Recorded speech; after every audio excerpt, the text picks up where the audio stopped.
Okay, you're good to go, Julia. Thank you, Chris. Good afternoon or good morning for those on the West Coast, everyone. Welcome to this open meeting of the Science and Engineering Policy Committee of the National Science Board. I am Julia Phillips. I have the privilege of chairing the Committee on National Science and Engineering Policy. Matt Malkin is the vice chair of the committee. I'm going to start by taking roll of the committee members. Suresh Babu. Here. Joan Farini-Mundy. Here. Thank you. Yolanda Gill.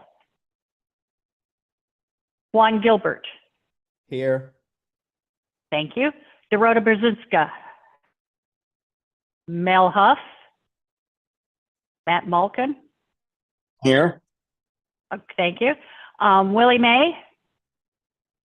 Ryan Panchadsaram. I will get that eventually. Here. Oh, great. Thank you, Ryan. Okay, terrific. Are there any other NSB members on the call today? Bev Watford. Thank you. Anybody else? Jeff Isaacson. Great. Thank you, Jeff. Okay. Today we have a couple of items of business. The first is our detailed narrative outline discussion for the summary report of Indicators 2026, the state of U.S. science and engineering.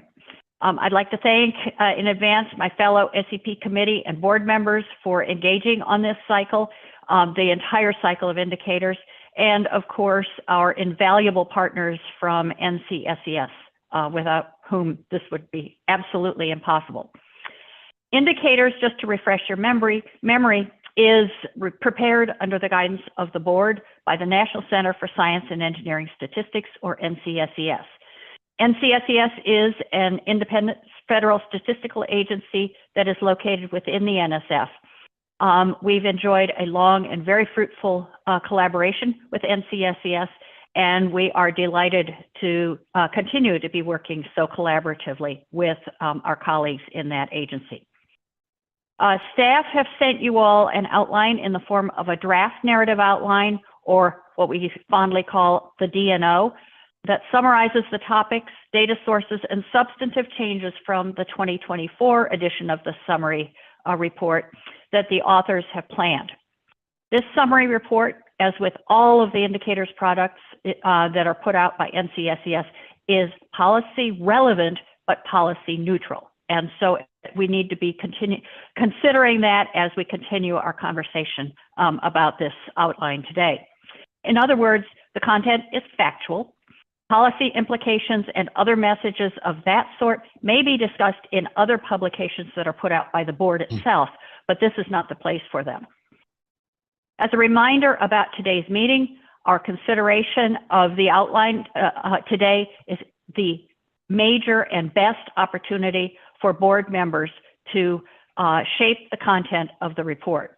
Board input and suggestions that are provided at this point in the process are going to have the best chance to have significant impact on the final report and will be most helpful to our NCSES colleagues. As we go on from here, basically the content gets increasingly set in concrete. So this is the time to take advantage of the opportunity for input. For this report, we all are reviewers. This is the congressionally mandated deliverable that it comes up every 2 years. It will be delivered in March of 2026. After we have the presentation by report authors, I'm going to start the discussion, and then we will open up the floor for general committee discussion with and board member discussion with the authors. I'll just remind you, we already reviewed and voted to approve this outline over email. NCSES collected the feedback that you've already sent in writing, and will also revise the outline as needed, subject not only to the input already provided, but also to the input that we provide today.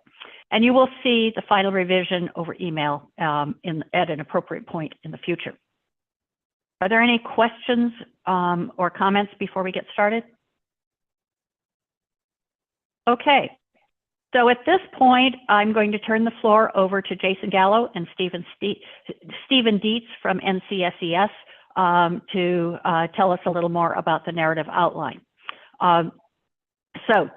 Steve and Jason, the floor is yours. Thank you very much, Julia, and thank you to all the committee members who are here. I'm Jason Gallo, Program Director for Science, Technology, and Innovation Analysis at the National Center for Science and Engineering Statistics, and I'm joined by my colleague, Stephen Dietz, Interdisciplinary Science Analyst at the Center.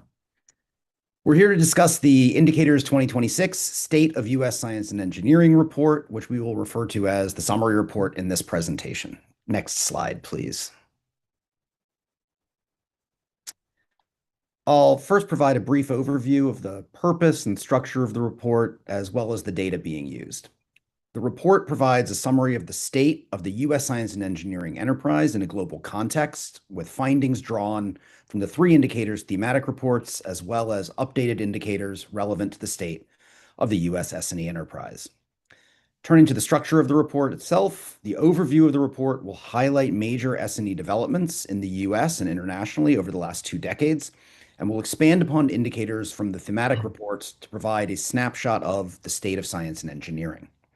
Subsequent sections will follow the major topics of the 3 thematic reports: STEM talent, discovery, and translation to impact. In addition to highlighting key indicators from the thematic reports, the summary report may include expanded time series data to contextualize key indicators from those reports, and new data on topics such as STEM test scores, higher education enrollment and degrees, and research and development, subject to data availability. Next slide, please. The summary report includes indicators drawn from the thematic reports that highlight the nation's global position in key technology areas relevant to economic competitiveness and national security. These include artificial intelligence, quantum information science, biotechnology, and semiconductors. And these are themes that are woven throughout the 3 thematic reports, and we'll pull them together here. Next slide, please. The overview section of the report will examine broad trends and patterns of S&T activity over the last 2 decades and how these trends and patterns affect the relative global position of the United States using comparable international data where possible. It will provide a contextualization of the indicators from the thematic reports and time series analysis where applicable, and it will conclude with key takeaways. Next slide, please. Potential areas of analysis in this overview section could include time series data to track U.S. and peer nation gross expenditures on R&D, referred to as GERD, over the last 2 decades to highlight changes and growth rates. Changes and growth of U.S. and peer nation ratios of GERD to gross domestic product, so GERD to GDP, and that's a measure of the R&D intensity of a national economy, so that puts the U.S. and comparable nations for which we have data into context over those 2 decades. Changes in the characteristics of STEM degree awardees from U.S. institutions of higher education, and changes in the characteristics and composition of the domestic STEM workforce, including workforce growth and median earnings. The composition and changes in international patent families and international bibliometrics over the last 2 decades to highlight scientific and technical areas of emphasis and growth. And finally, changes over the last 2 decades to the added value of U.S. and peer nation production in knowledge and technology intensive industries, with an emphasis on critical and emerging technology areas as viewed through the lens of international trade data. I'd now like to turn over to Stephen Dietz to discuss the remainder of the report. Thank you, Jason. So I'll be presenting on the 3 main sections of the summary report, which will align with the 3 thematic reports of this indicator cycle. That's talent, discovery, and translation. The first section, talent, will present information on U.S. STEM education and labor force in an international context. Beginning with elementary and secondary education, the report will include trend data on U.S. students' mathematics performance on the National Assessment of Educational Progress, or NAEP, as well as student scores on the NAEP Science Assessment if the science data are made available in time. Next, the report will discuss high schoolers' access to and enrollment in advanced STEM courses. It will explore how student test scores and STEM course participation vary based on school attributes and student demographic characteristics. Transitioning to higher education, the report will analyze longitudinal data on persistence and attrition in post-secondary STEM education. In other words, the share of students declaring STEM majors that subsequently complete STEM degrees.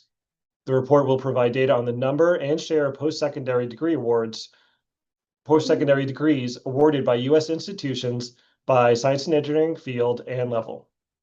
The summary report will address the nation's international competitiveness in STEM talent across several indicators. U.S. student scores on international assessments, such as PISA and TIMSS, will show how their performance in mathematics and science ranks alongside their peers in other advanced economies.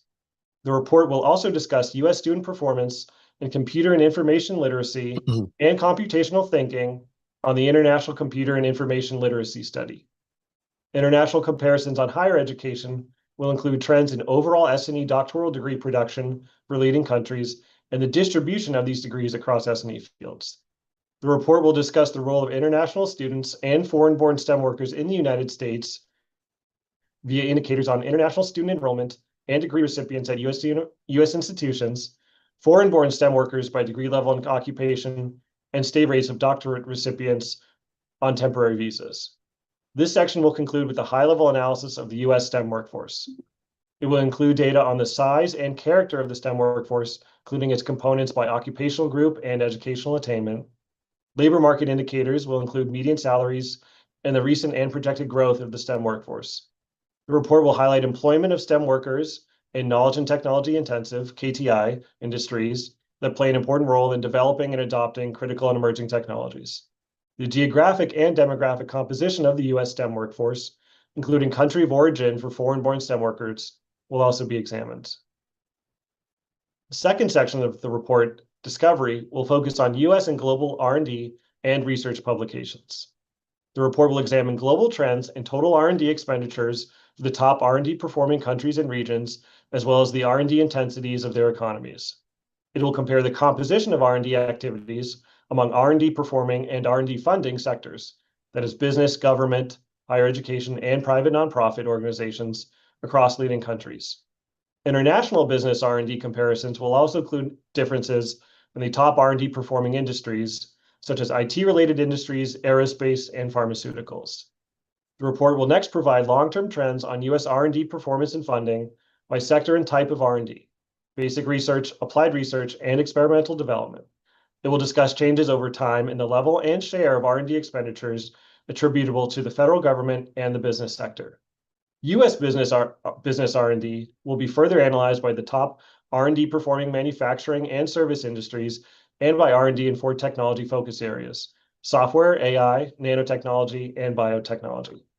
Data on federal support for R&D will include R&D obligations by agency and type of R&D. Given the increasing share of basic research funded by industry, the report will discuss differences between the federal allocation of R&D investments by S&E field and the distribution of R&D funded by industry. This section will also provide data on federal support for S&E graduate students by agency and field of study.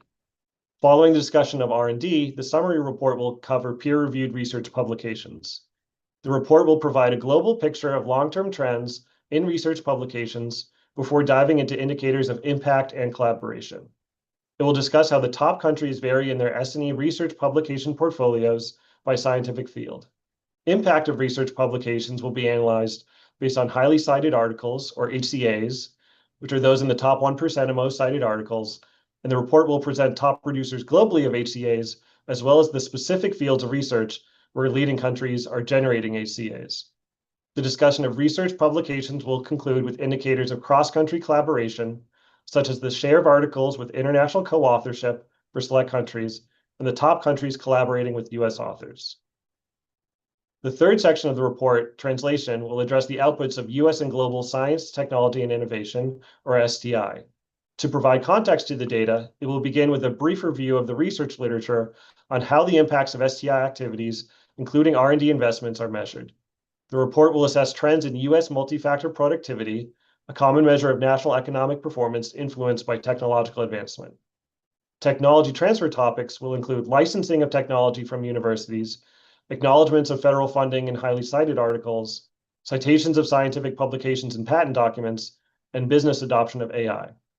Invention and innovation indicators will include patents, trademarks, open source software, and business reported rates of product and process innovation.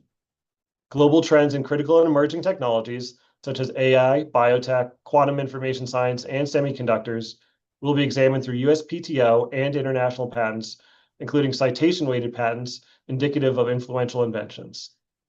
The discussion of business dynamics and investment will examine how business enterprises linked to SDI activities are formed and grow. Indicators will include company formation trends in select industries, startups based on university technology, and federal funding through the SBIR and STTR programs. The report will analyze global venture capital investment trends, venture capital by deal stage and industry within the United States. The final portion of this section focuses on production and trade measures for KTI industries. KTI industries are those that have proportionally high levels of R&D expenditures, such as semiconductors and other computer products, pharmaceuticals, IT services, and scientific R&D services. These industries are made up of enterprises that support innovation, but are also themselves often the product of early-stage investments in the innovation process. KTI industry production will be measured within the United States and globally by value-added output, which incorporates supply chain factors into the analysis. The section will conclude with a discussion of international trade and KTI manufacturing, including the U.S. trade balance and KTI manufacturing goods. The conclusion to the state of U.S. science and engineering will highlight the most important findings discussed throughout the three preceding Indicators 2026 reports. It will make connections across the broad areas of STEM talent, discovery, and translation to provide readers with a rigorous, policy-neutral, and policy-relevant picture of the U.S. S&E enterprise in a global context. And it is scheduled for dissemination in line with the statutory mandate by March 15th, 2026. So thank you very much for your time today, and we look forward to the discussion. Oh, well, thank you so much, Jason and Steve, for giving us a great outline of what we are expecting to come from the summary report. This is a continuation in these summary reports that we have done for that NCSES has done for quite a few years, and I have to say it's I'm really pleased with the way this one's shaping up. Because first of all, it has some nice continuity in things we have come to know, love, and respect in previous issues of the summary reports. And so there is a continuity there. And the fact that you are expecting to have a lot of longitudinal data is also really important. The last 20 years in particular have been a time of huge change in the science and engineering landscape in this country and globally. And so being able to track that and call attention to it is really important.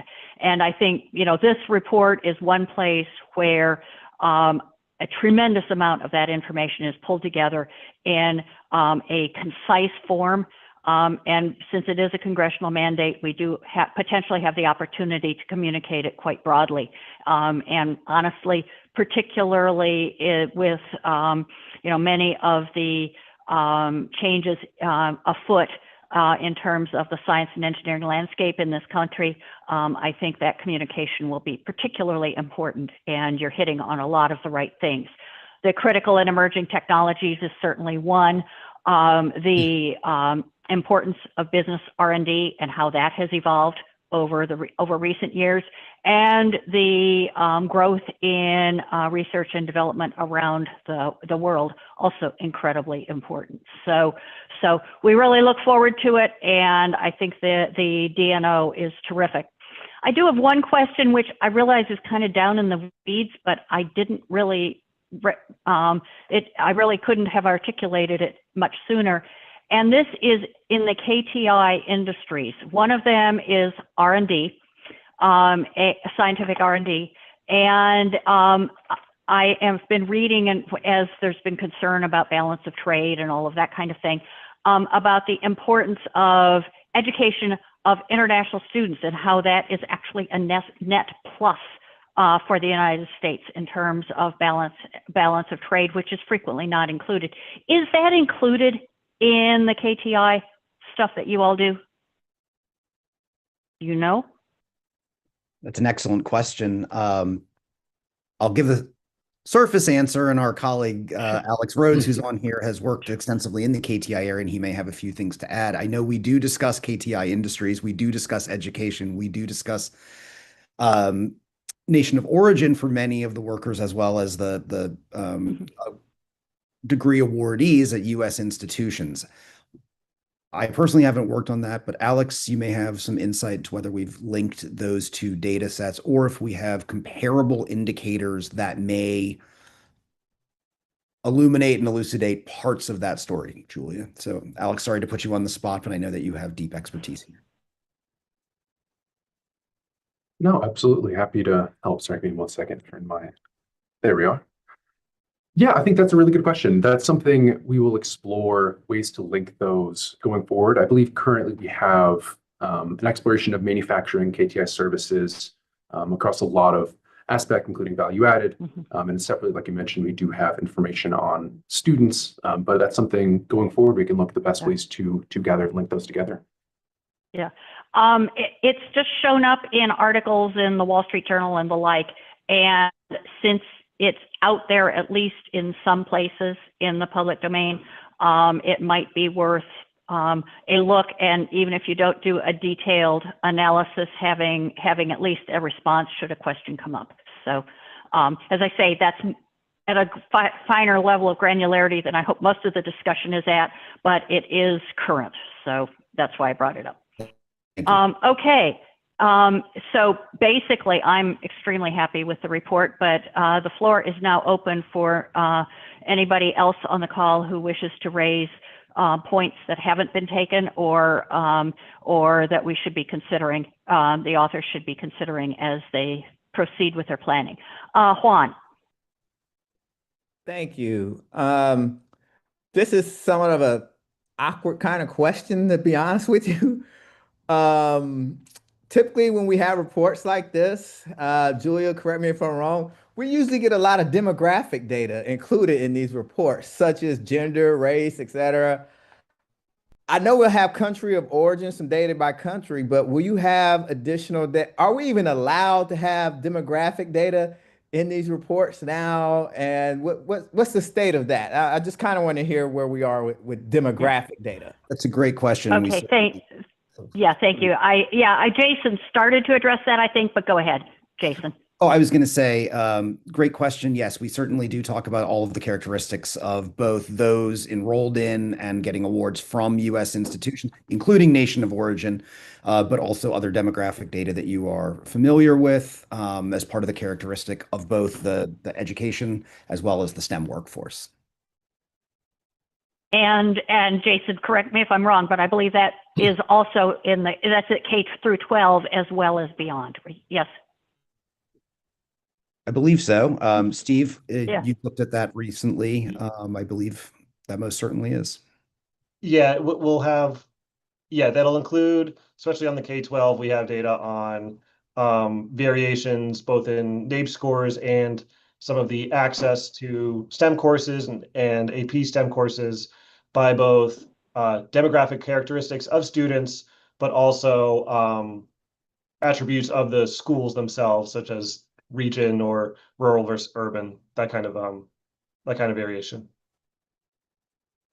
Okay, so I think that addresses Juan's point. One thing to point out is as the authors are bringing in new stuff like the critical and emerging technologies and some of the other things that we have emerged in terms of level of interest, in order to keep this at essentially a constant size, some things go away. So if it's good to be asking about things like this one and everyone, because we want to make sure that when things go away, they aren't ones that people really feel are vitally important. I mean, they're all important and they are all there, but not in the written document. They may be on the website or accessible in another way. Matt. The TNO is great. If NCSES can do all of these things, it's going to be a very important, really great, impactful report. Logistical question, because I'm kind of paranoid. If there turn out to be painful budget cuts at NCSES, I read some rumors about this. I mean, that affects how many people you can hire. to do all this work? Maybe it's down the road. Would you be able to still deliver most of what's planned in this DNO? I hope Let you me could. Let me cut this off at the pass, Matt. Sure. Basically, NCSES has, in the entire time I've been involved, been operating in an extremely lean way. And there will be an indicators report, and there are various steps that have been taken to secure important data sources and so forth. So it may not be exactly what we're looking at, but I think we have every reason to expect that it will be very close. All right. I'm just being paranoid. Okay. Yeah, well, okay. Thank you. No. Okay. Suresh. Julia, thank you. And only just reconfirmation on the key technology industries. There is going to be data on advanced manufacturing. Even if it may not show up in the printed one, we can dig deeper and look at the data which will be available. Is that correct statement? Yes, in the reports that we currently have, in the thematic reports, there are breakdowns by industry, by the manufacturing sector, by subsectors within manufacturing. And yes, those cut across some of the data that we have. When we look at, say, nanotechnology, we see that a lot of nanotechnology is applied in areas such as semiconductors, so we can link those as well. So there is manufacturing of all varieties, as well as what we would consider the advanced manufacturing sectors. Thank you, Jason. I appreciate it. Okay. Ryan. Well, thank you so much for all this incredible work. In the spirit of translation to impact, I was curious at the feasibility of being able to bring in, for call it the big countries, the actual companies themselves and, size of revenue, market cap, and jobs, because I think that could be a powerful indication of not only who's leading on it, but really, how the translation of all this great work that's happening from basic research actually manifests. And so just would love to see it, but also would love to hear the feasibility if it's possible. That's something that's certainly worth exploring. We have that in the sense that we look at in the KTI industries, we look at the value added, including supply chain factors, in international comparison as a form of trade. So looking at the individual firms themselves, something we would have to explore. We currently conduct at NCSES business surveys, the business expenditures on R&D surveys. We look at U.S. industries. We report our data through OECD, so we also rely on OECD data. But it's definitely worth looking into other things such as market cap and other ways to value as well as evaluate sort of the economic factors around firms and productivity internationally as well. Because we look at total factor productivity in the US, but looking at that as an international comparison is definitely something we can explore further. Maybe not for this cycle, but it's definitely something that's worthwhile. Thank you. And even if, if it's, I realize doing everything could be really tough, but if it's like picking a particular critical area or one spot to kind of demonstrate maybe the art of the possible, that could be interesting. And then one other comment is always, I think you and the team collect such incredible data and are able to source it, beyond just the averages, but seeing the bars of where, the upper quartile and bottom quartile land, I think is really illustrative. Great. Thank you, Ryan. This allows me to bring up another point, which is that, over the course of my many years of engagement with indicators, board members are unfailingly creative in coming up with requests for data and information that would, if we only knew this, we could, conclude that or make such and such a recommendation. And NCSES has been unfailingly helpful in trying to identify appropriately vetted gold standard sources of data to kind of support the topic that we're interested in researching. It's not always perfect because those data don't exist or don't exist in a form that meets the standards that NCSES sets. That said, it's definitely worth raising those questions because, we've been amazed more than once at what they managed to come up with, or they kind of keep it in the back of their mind and new data sources may become available. So it's those are good points to bring up. So thank you for that. Mel. I was just wondering, is it realistic for all those things, which I consider good, is it, in the time frame we have, is it realistic to really assume that we're going to be able to do that in that time? Well, I think you have to assume it. They have every year, every time we've done every cycle. I mean, it's always a mad dash. And that's true for both NCSES, the board office, and the board members. But you know, nothing motivates like a deadline, right? Thank you. If Jason or Steve wants to say anything else, feel free. But I think that's the answer. I think you've captured it well, Julia. Thank you. Okay. Okay. Are there any yeah, go ahead. Yeah, this is Joan. Hi, everybody. Sorry I can't be on the Zoom. First of all, it's an impressive outline. I'm getting used to saying DNO, and I am appreciative of this discussion. One question and one observation. I'm curious about how the critical and emerging technologies are identified. And I'm looking at a paper copy, so maybe there's a link there that describes that. So if there's any response, I'd be interested. Sure, I will give the thumbnail, and if my colleagues who have dealt with that crosswalking in depth want to join in and expand upon what I say, I would welcome it. We've used OECD data and frameworks to crosswalk with data that we have in order to establish those areas. We've also looked at policy statements made over time by U.S. government bodies, by OSTP and Executive Office of the President in multiple administrations to identify those areas. Then we've used the the framework and data that we currently have for OECD and our own data from national statistical centers, including NCSES, to develop that and apply that to the current set of available data that we use. I don't know if any of my colleagues want to expand on that a little further, those who've done the work.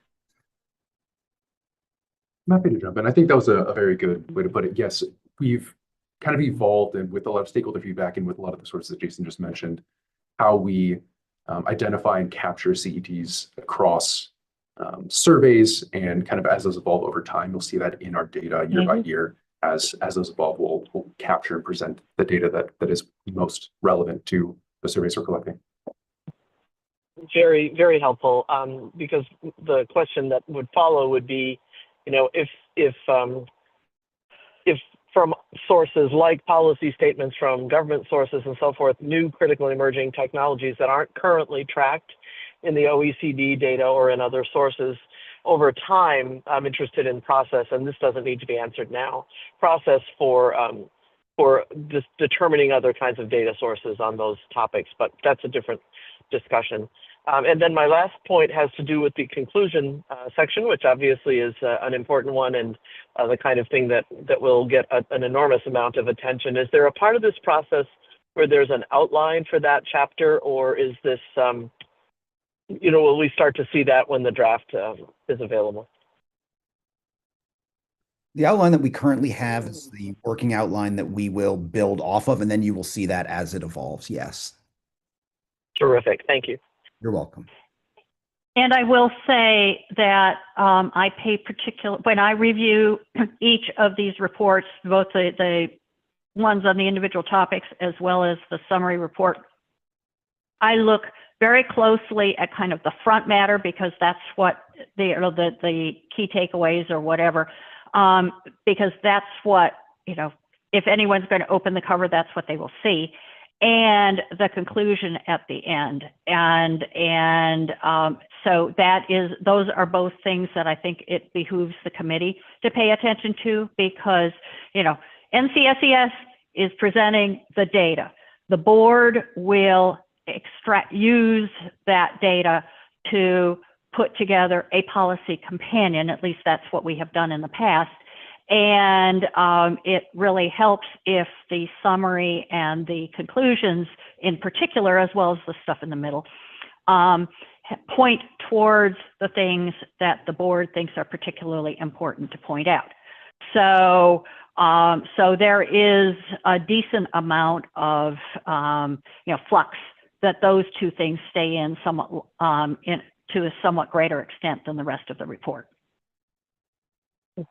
So Thanks, it's not to Julia. put policy in the Yep. summary report, but it's to make sure that it lines up with what we're planning to say. Oh, Mhm. Imelda. Understood. Thanks. Yeah, Imelda Rivers is on the call. She's the head of NCSES. And Imelda, did you want to make a remark? Yes, I did. Thank you so much. I just wanted to remind everyone, I'm sure you're aware that I do sit on the OECD NESTI committee as one of the vice chairs. And so this kind of conversation about international comparability, data sources, credibility, and viability for contribution to the S&E enterprise are, what I keep an ear to, and we'll be able to go back to that body and talk with them about some of the things that were raised today. Thank you. Oh, great. Thank you so much, Imelda. It's really nice to have that connection as well.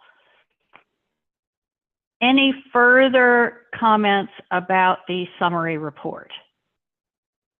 Okay, we already voted on it, so that concludes this discussion. The next thing we will see will be a draft of the report. And so that will be coming in due course, and stay tuned. I'm now going, and thank you very much, Jason and Steve, whom I'm still seeing on video, and all the other NCSES folks for being available to support this conversation. It's been very helpful, and just kind of continues the great working relationship that we've had. Thank you very much, Julia, and thank you, committee members. Great. Next, we are turning our attention to a new idea. And this is discussion and ultimately a vote on whether we should proceed, the board, should proceed with development of a National Science and Engineering Index. In the materials that were sent out for this meeting, you have a brief write-up of this idea. I'm going to go through the highlights, and Amanda, I'd appreciate it if you could share the slides. Okay. So the key context here is that with every cycle of indicators, the National Science Board is asked, how is the U.S. faring in science and engineering education? How is the U.S. doing with respect to its international competitors? How are the states doing, both as individuals and relative to each other? And how has that picture changed over time? As I alluded to early in my comments, those aspects have changed a lot over the last 20 years or so. And so I think these questions are becoming increasingly,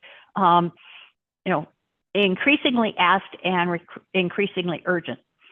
Indicators, of course, goes a long way to answering those questions. Because it has broad coverage across these topics. It gives attention to the most policy relevant indicators possible. And it makes substantial efforts to ensure international and state by state and even region by region comparability. But every cycle we're limited by how concisely we can answer that question, because we do not want to go back to the 2,000-page volumes of indicators that used to be published. So so we usually take a kind of a basket of indicators approach. So for example, if we look at the US and its competitors, we can point out across individual indicators which ones the US still leads and where we have slipped. And we have done that every cycle that I've been involved with indicators. So what we're going to discuss now is a quantitative option for input into answering this question, an index. So, like the Consumer Price Index, just to take a random example, it's, you may go out, you buy eggs and you buy a car and you buy a refrigerator and so forth. And how has the price of some weighted average of those things changed over time? So this is looking at science and engineering. So it looks across indicators, it can normalize them, it can weight them either equally or according to their relative importance, and could roll that information up into a single ranking.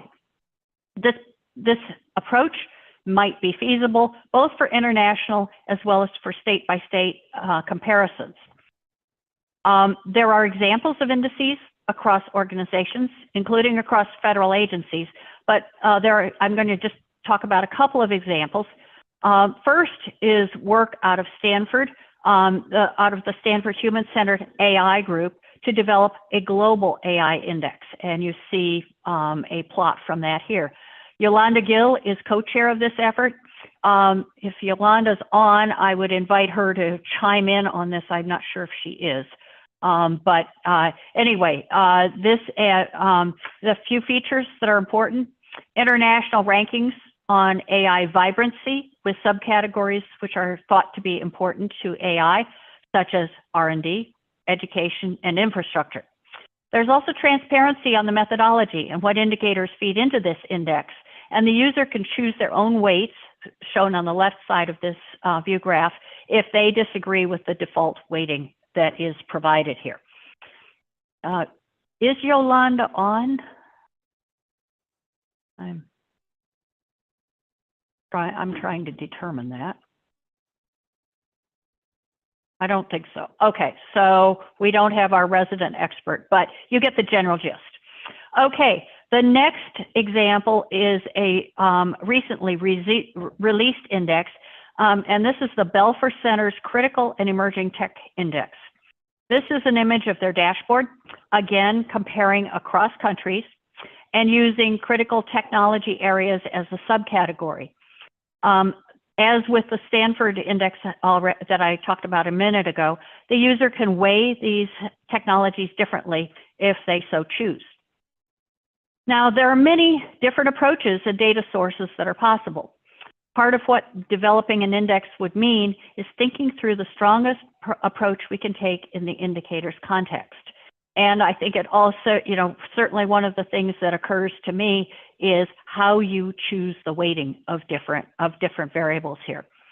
Andrew Zadinsky in the board office has done amazing work to develop a prototype of what might be possible with indicators. There's a more detailed methods paper that can be shared with any of you who are interested in getting more into the technical details. And should we vote to proceed, it will continue to be developed if we agree that this project is worth exploring. Board office staff are in the early stages of discussions with NCSES about approaching this index in the most statistically sound way possible. But we do think it is feasible to at least do experimentally and try it out, certainly not committing to go public yet. But before we put more resources into it, it's really time for the committee to consider whether this is worth doing. I think it would really be worthwhile. We've had a lot of conversation about the visibility of science, the visibility of R&D, and the connectivity between R&D and economic well-being, workforce, and so forth. And if we had an index that we could quote and justify, of course, that might help with communicating with the public more broadly. So that's my own opinion. But at this point, I think it would be appropriate to hear the thoughts of you all.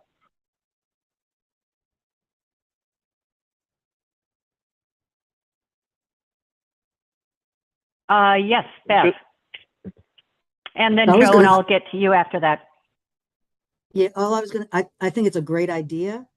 If I understand what you're proposing, it's going to be based on the thematic areas of the indicators report, the talent, et cetera, the talent discovery and translation impact.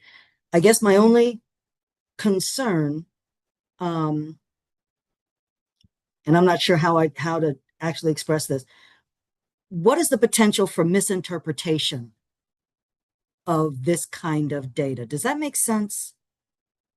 Well, yes, of course it does. And I think that's one of the reasons why I talked about the importance of, getting the weighting right and that sort of thing.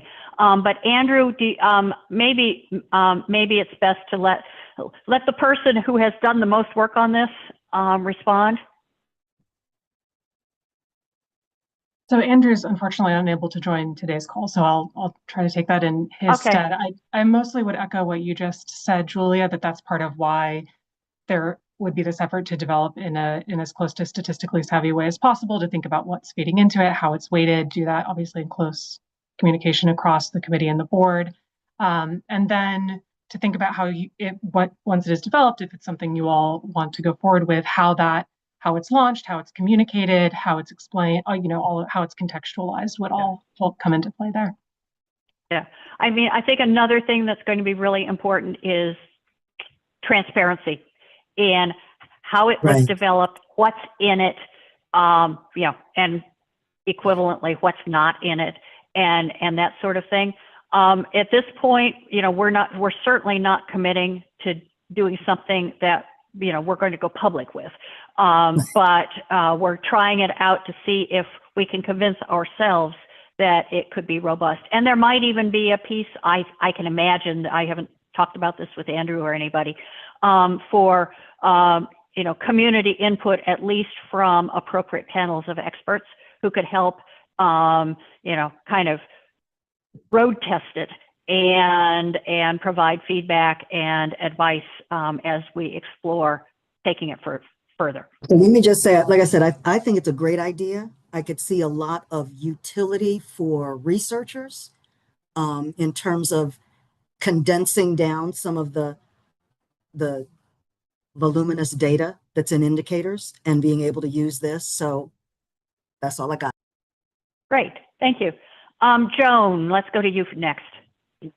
Thank you, Julia. And I agree with Bev. I think it's a fascinating idea and really could be sort of groundbreaking in terms of a next kind of contribution from indicators. Obviously, of course, the conceptual model as well as the actual one that puts together the factors that would be used together with the weightings is important, but it could be a great educative opportunity too to the field to understand the complexity of these rankings, and possibly even a tool that, maybe this would be a really bad idea, but that would let different individual organizations or entities change the weightings to suit their own theoretical frameworks or something, because that's important to understand too. Anyway, I think it's exciting and eager to look at the technical material. Thanks so much, Joan. Mel. I think it's a good idea too, very good idea. But how do I get my hands on that report? I've been waiting. Let's see, Amanda, are you making note of Mel's request? Yes, absolutely, we can share that. Okay, done. Suresh. Thank you, Julia. I like the idea also. And one of the things about, we could start with our own SCI data to have a benchmark also. 10 years back, what was the data, how it is progressing, because we may not be able to get the granularity of the data from other countries also. And I will be also interested in knowing how the weights are developing and everything. So I'm volunteering. That's it, Julia. Okay, great. Okay. Any other thoughts, reactions? NCSES folks, I see you're still on. You're welcome to comment as well.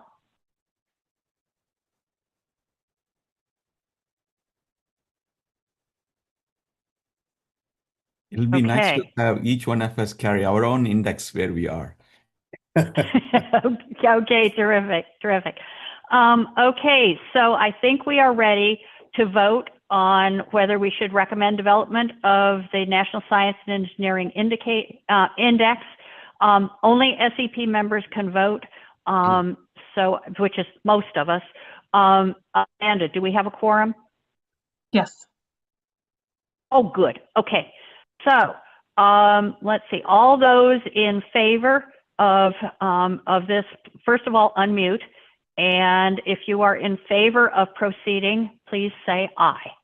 Aye. Aye. Aye. Okay. Anybody opposed? Awesome. It carries. Excellent. So we look forward to continuing to push this forward, and we will be in touch with more details at the appropriate time.